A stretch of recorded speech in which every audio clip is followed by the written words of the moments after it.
ఈ group 1 exam అవకతవకలు జరిగిందని కోర్టు హ్మ్, మళ్ళీ ఎగ్జామ్ పెట్టి మళ్ళీ వీలైతే మళ్ళీ కరప్షన్ చేసి ఫెయిర్ రిజల్ట్ ఇవ్వమన్నది. అది ఓకే, బాగానే ఉంది. ఈ గ్రూప్ 1 ఎగ్జామ్కి మళ్ళీ వీళ్ళు మళ్ళీ అప్పీల్కి పోతారా, మళ్ళీ సుప్రీంకోర్టుకి పోతారా అని స్టూడెంట్స్ భయపడి డౌట్లో క్వశ్చన్ చేస్తారు. పోవద్దు, నిజాయితీగా ఉంటే మీకు చిత్తశుద్ధి ఉంటే మళ్ళీ రీకండక్ట్ చేసి మళ్ళీ ఫెయిర్గా ఎగ్జామ్స్ పెట్టాలని వాళ్ళు అడుగుతారు. ఓకే, వాళ్ళ కోరిక బాగానే ఉంది, వాస్తవమే. మళ్ళీ జీవో 29 తీసుకొచ్చి మాకు ఎస్సీ ఎస్టీ బీసీలకు అన్యాయం జరిగింది అంటారు. అదేందో చూడాలి. ఓకే, అదంతా ఓకే.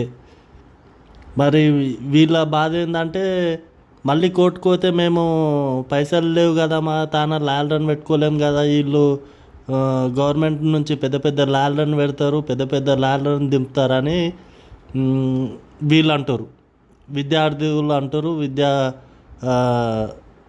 సంఘాలు అంటున్నాయి.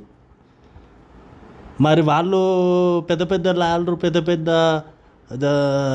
ల్యాల్డన్ పెట్టుకుంటే అది ఎక్కడి నుంచి, మన గవర్నమెంట్ పన్నుల నుంచే కదా పెట్టుకుంటుంది. మీకు కూడా పెడుతుండొచ్చు, గవర్నమెంట్ పెద్ద పెద్ద ల్యాల్డన్ మీకు కూడా పెడుతుండొచ్చు, పెట్టాలి కూడా. ఎందుకంటే గవర్నమెంట్ సంస్థనే జనం పైసలతోనే ఈ ఎగ్జామ్స్ అన్నీ కండక్ట్ చేసింది. దాంట్లోనే తప్పులు జరిగినాయి. జనాల పైసలతోని ఒక్కసారి పెట్టాల్సిన ఎగ్జామ్స్నే 3-4 సార్లు పెట్టి తప్పులు చేసినప్పుడు మరి జనం ఎందుకు దాన్ని భరించాలి? ఈ స్టూడెంట్స్ ఎందుకు భరించాలి? ఫెయిర్గా చేయాల్సిన గవర్నమెంట్లే తప్పు చేసినాక ఫెయిర్ చేయాల్సిన గవర్నమెంట్ మళ్ళీ లక్షలు లక్షలు పెట్టుకొని ఎట్లా ల్యాల్డన్ పెట్టుకొని ఎట్లా వాగ్వాదం చేస్తుంది? పోనీ చేసింది అనుకో, వీళ్ళకి కూడా పెట్టాలి. వీళ్ళు తప్పేం లేదు కదా, ఈ స్టూడెంట్స్ తప్పేం లేదు అందులో. వాళ్ళు ఫెయిర్గా వచ్చారు, ఎగ్జామ్ రాశారు, తప్పులు చేసింది మీరు అన్నారు, కోర్టులు డిసైడ్ చేసినాయి. పెద్ద ల్యాల్డన్ కోర్టులు పెట్టి గవర్నమెంట్ పెద్ద ల్యాల్డన్ పెడితే బాధ్యత తరపున కూడా పెద్ద ల్యాల్డన్ పెట్టాలి. పోయిందేముంది? ఎవరు ఇళ్ళకి పెడతలేరు కదా, అది జనం పైసలే కదా, జనం ట్యాక్సే కదా.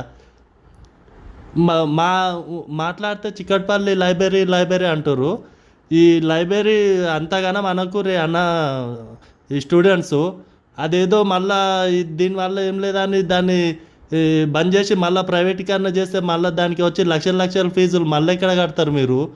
ఇదేమన్నా ఉంటే నిజాయితీగా చూడండి. మళ్ళీ దాన్ని పేరు హైలైట్ చేస్తారని దాన్ని ప్రైవేటీకరణ చేసారనుకో మళ్ళీ మోసం వస్తుంది మొదటికే.